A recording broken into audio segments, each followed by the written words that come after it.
signal across the water. A friend of mine has access to a lakeside house his family barely uses.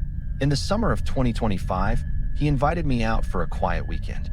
We were sitting on the dock at dusk, drinking beers and talking about nothing, when we noticed a light flickering across the water.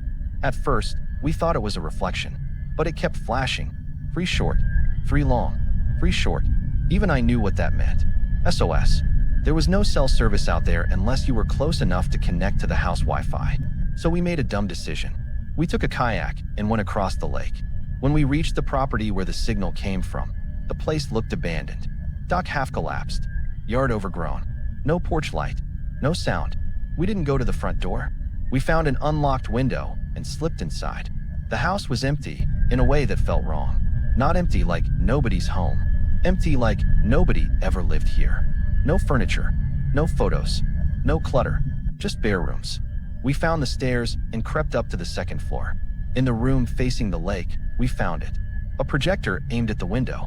That's when the fear hit us at the same time. The SOS wasn't a cry for help. It was bait. My friend bolted first. As we ran down the stairs, we heard a door swing open behind us. Then heavy footsteps. Fast. Not running like a panicked person. Running like someone who knew exactly where we were.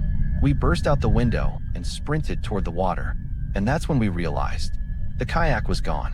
A figure appeared from the side of the house and ran toward us. Big. Adult. Moving fast. My friend didn't hesitate.